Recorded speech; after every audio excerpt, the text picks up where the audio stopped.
GamesIndustry.biz had a pretty spicy opinion piece go up over the weekend, and I wanted to talk about it because this opinion piece says that Sony is going to make the most money, potentially, from Call of Duty Black Ops 6 releasing. That's not how math usually works, but let's talk about it.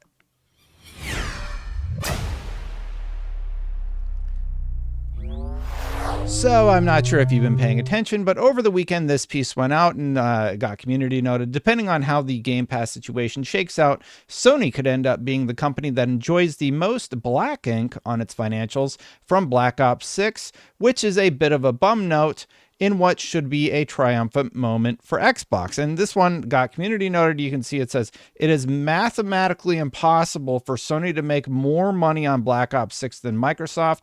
Microsoft gets 80% of the money made on every sale of the game on PlayStation, while Sony only gets 20%. This is before considering money from platforms Sony gets no cut from. Yeah, so like if you talk about the other platforms, like the cloud gaming platforms as a small example, PC, Call of Duty Black Ops 6, I believe is one of the first Call of Duties that will be launching on Steam day and date. It's also going to be on all of the Xbox platforms, and it will be on PlayStation. It will be on all the PlayStation platforms, and eventually it will even be on the Nintendo Switch. So I wanted to actually read this article. It's an opinion piece, so obviously we all get roasted for our opinions. I know I have from time to time. Let's hear what they have to say and why I do not agree with this take. Black Ops 6 is make or break for the Game Pass strategy. I don't think that's accurate whatsoever. I have no reason to believe that this is going to be make or break for the Game Pass strategy. Next week, that eye-wateringly expensive deal will face its most important test yet, referring to the $75 billion deal. The launch of Call of Duty Black Ops 6 will be a major data point for Microsoft itself and for external observers. That's because Black Ops 6 will be available to Game Pass Premium tier subscribers at launch, a major coup for Game Pass, but one whose costs and benefits remain pretty much impossible to predict. Well, not exactly. If you actually break down the math, we know as of February 2024, there's 34 million people subscribed to Game Pass. Let's say the subscription numbers, because it ranges from $9 to $20, and there's all these different tiers.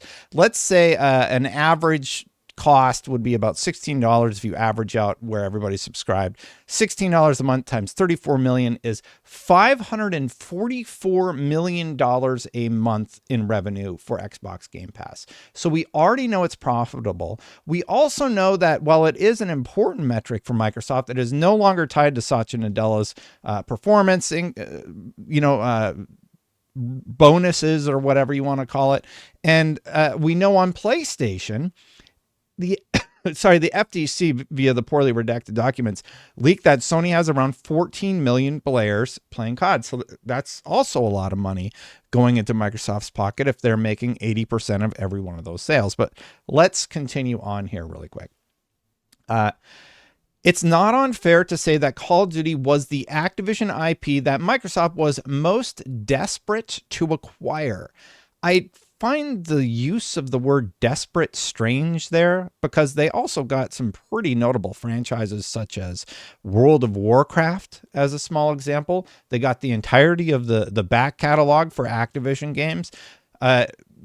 They acquired Overwatch. There's a lot more than just Call of Duty. Granted, Call of Duty is the biggest game in the world, but to say that they were desperate to get it, I think there was an opportunity to get it. And I find the whole negative phrasings just around anything Microsoft does very strange. Like, there's this whole article, and obviously they're talking about the business aspects of the deal, but you're never going to see an article that is like, this is incredibly pro-consumer.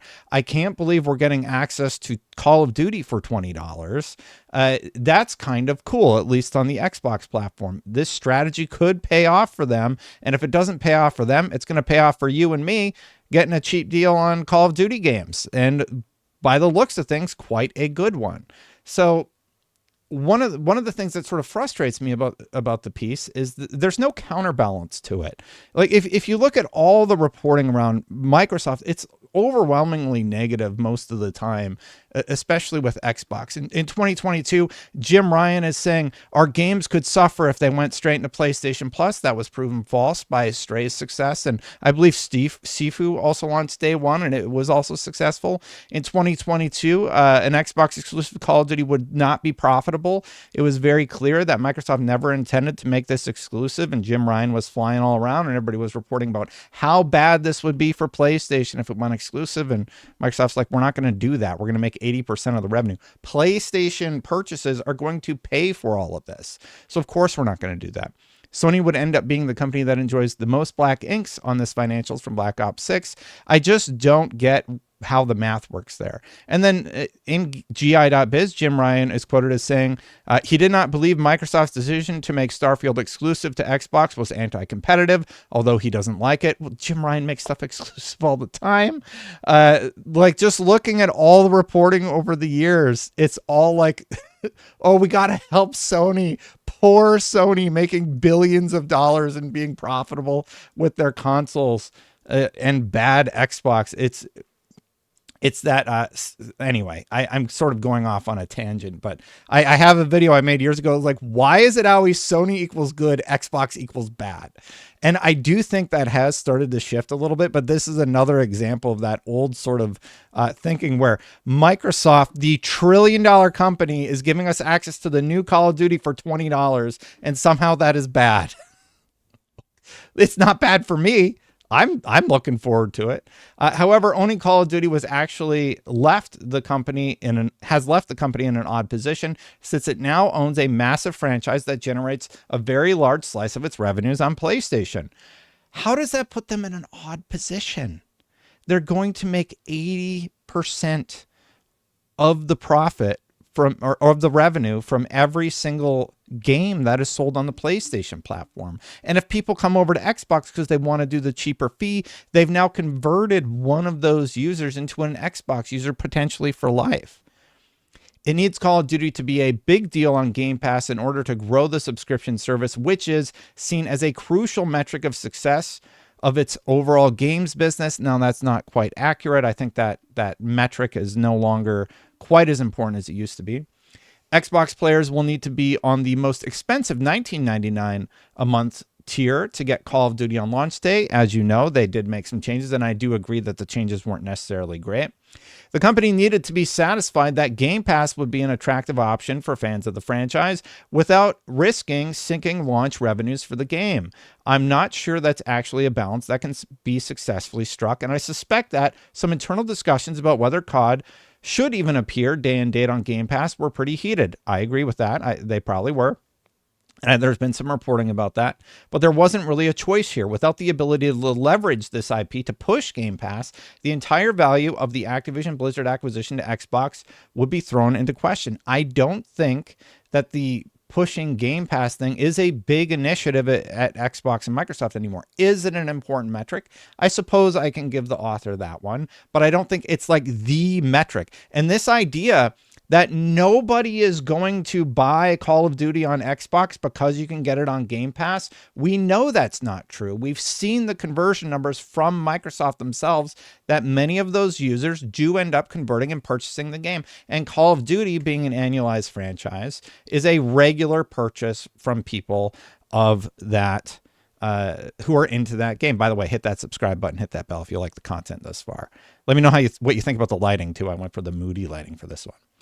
Now, this take I did kind of agree with. This, we end up with a bit of a hallway house of compromises. Black Ops 6 goes to Game Pass on day one, a coup for that service, but only the most expensive tier and only after a price hike for the service. The price changes, I do think, are of note because there is a potential that we could see continued price increases, but that's how it goes. Get while the getting's good, internet, because eventually those prices could change. And like with my Disney Plus subscription is a great example. I'm like, this no longer is a valuable proposition to me, and I canceled it and I never looked back because they just raised it too high. And you should do that with your Game Pass subscription if it gets out of control.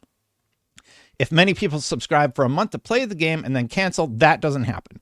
There's a whole law where I think the EU made it where you had to tell people they were still subscribed to stuff. So it's very obvious that people just are bad at canceling their subscriptions, right? So that's not going to happen.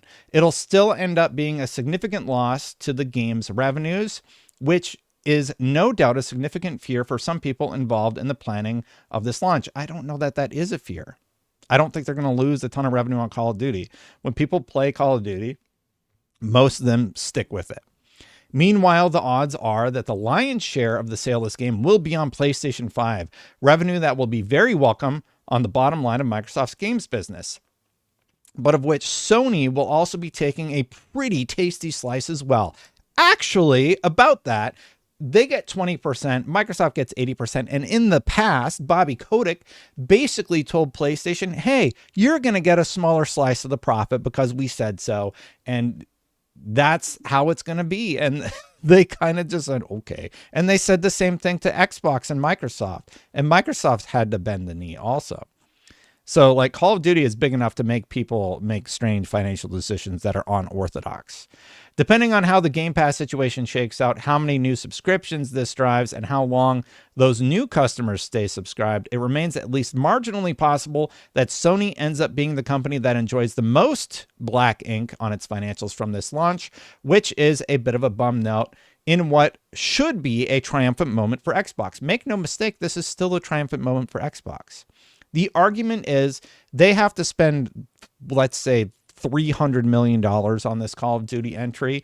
So they have to like deal with the fact that, okay, well, we have to make more money than the $300 million initial investment. And this is the argument that I've seen online. If that was the argument being made, I don't feel like this article did a good job of making that argument. And the problem is they ended up talking about Game Pass more than anything. And it's like, hey, well, they got to pay this back. Are they going to make enough revenue to pay back the money that they make on the last one? Well, Modern Warfare 2 did $1 billion in sale in 10 days. It's the fastest in franchise history. And while Hogwarts Legacy in 2023 beat out Modern Warfare 3 as the best-selling game of 2023 in the US, you have to remember Hogwarts Legacy made $1 billion. So you're talking about billions of dollars here. Like the odds that it's not going to work, it just doesn't make sense to me. Part of the issue here is that the strategy around Activision Blizzard's content on both Xbox and Game Pass over the past few years has been very, very slow to take shape and quite weird in the shapes it eventually assumed. And he goes on to talk about, like, there's not a lot of Activision games. Where's the back catalog? I do agree with that. Microsoft, what is going on with all of these back catalog games? And why aren't they on the platform yet? That is a take that I'm a little curious about. All of these misgivings will evaporate, of course, if Black Ops 6 really can drive a huge surge of Game Pass signups and then maintain those subscriptions for at least a few months. It will. How Black Ops 6 performs next week and on which platforms that performance is strongest is going to play a major part in setting the tenor for Microsoft's overall game strategy for years to come. I don't agree with that. I think this article is, it's so focused on Game Pass, a metric that even Satya Nadella doesn't tie to his bonus increase or whatever every year anymore. And while I do think it is important, I think this is one of a very strange take. And it's so weird to me. Maybe I'm going to start writing more positive articles to be that positive change I want to see. Everybody, every chance they can get, is dogpiling on Microsoft and talking about how bad they are. And I'm like, look, there are things that we should be critical about with Microsoft. But the fact that Call of Duty is releasing a full game and that Starfield, for better or for worse, came to Game Pass for $20. Game Pass is the most pro-consumer thing on the market. We've done a lot of, pieces about how great it is. And I think that should be celebrated a little more, especially with this launch right around the corner. Thanks for watching, everybody. Hit that subscribe button, hit that bell to know when my content goes live. I do greatly appreciate you. Hit that membership button. It's a join right down there if you want to become a member and support this channel. I got to get out of here. Thank you so much for watching, everybody. Check out my last video about some cool stuff coming from Microsoft and Xbox. I'll see you for the next one. Bye for now, everybody.